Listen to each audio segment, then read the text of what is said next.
Hello folks, my name is Gerard D, one of the Community Engagement Officers with the National Ambulance Service.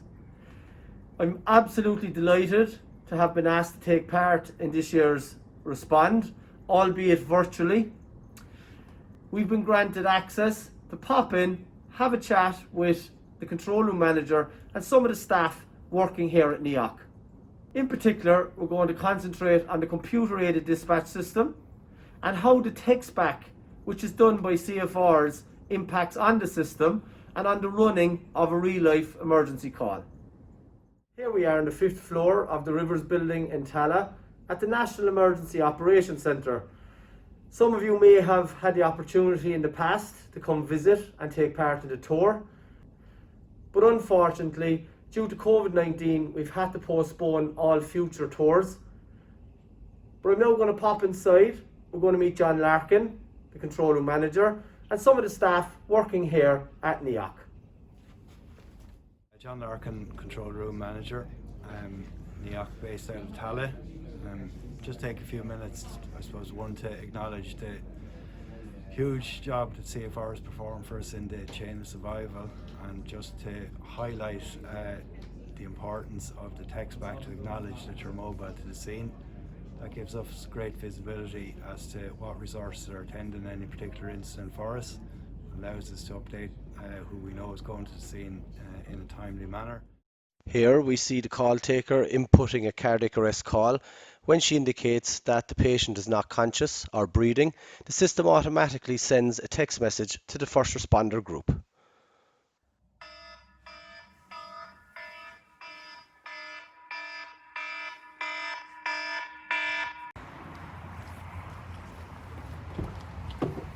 Before going mobile on the call, the first responder then inputs 01 space and the last 3 digits of the incident number.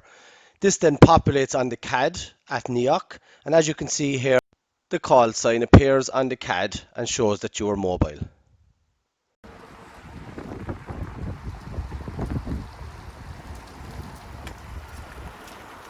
On arrival at scene, the first responder simply enters 04 and send, which again appears on the CAD, showing that you have arrived at the scene.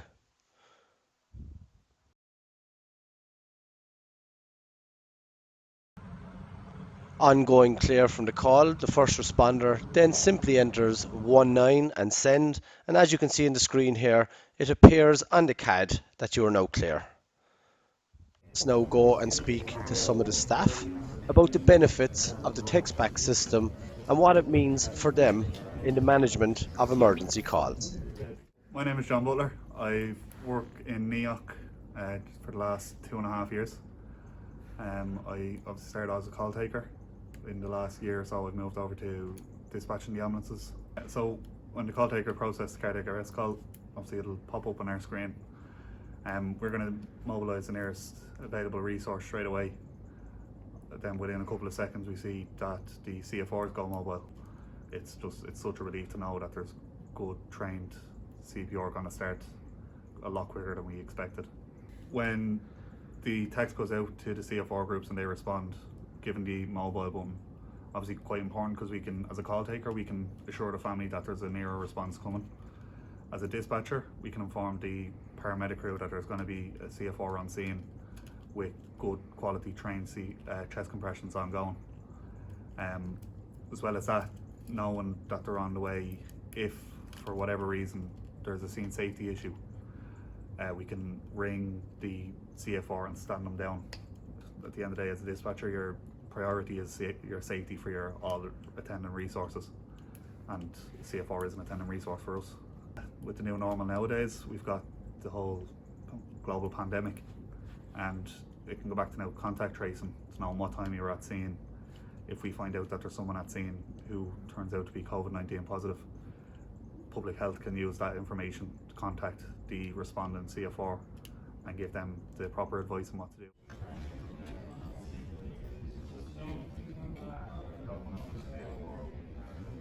My name is Daniel Kenna. I'm a air medical dispatcher in the National Emergency Operations Centre in Tala. So obviously we need to know if the CFRs are en route, unless unless we get the response back from the CFRs fire tech, we can't update either helicopters or respond with emergency ambulances that are en route.